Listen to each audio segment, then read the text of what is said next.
ডিমওয়ালা দেশি মুরগি রান্না করার জন্য চুলায় একটা প্রেসার কুকার বসিয়ে পরিমাণ মতো তেল দিয়ে 1.5 চা চামচ রসুন কুচি দিয়ে দিয়েছি। আর এখানে 5টা এলাচ, 4টা দারচিনি, 3টা লং আর 2টা তেজপাতা দিয়ে দিয়েছি। 2টা পেঁয়াজ কুচি করে দিয়ে দিয়েছি। আর এখানে 1.5 টেবিল চামচ পেঁয়াজ বাটা দিলাম। আদা বাটা দিলাম 1.5 চা চামচ। স্বাদ মতো লবণ দিয়ে দিলাম।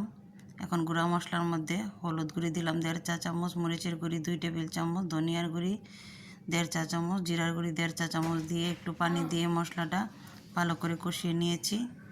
মশলাটা কষানো হয়ে গেলে আমি এখানে মাংসগুলো দিয়ে দিব। মাংসগুলো দিয়ে ভালো করে কষিয়ে নিব।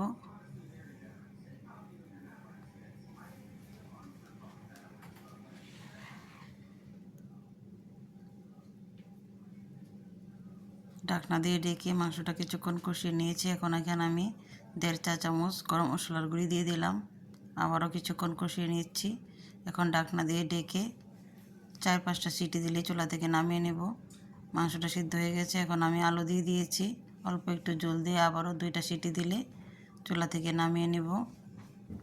মাংসটা আমার হয়ে গেছে। আমি ডিমগুলো এখানে দিয়ে দিয়েছিলাম। আপনারা বাসায় অবশ্যই ট্রাই করবেন। আশা করি ভালো লাগবে। ভালো লাগলে লাইক, কমেন্ট, ফলো দিয়ে পাশে থাকবেন। আল্লাহ হাফিজ।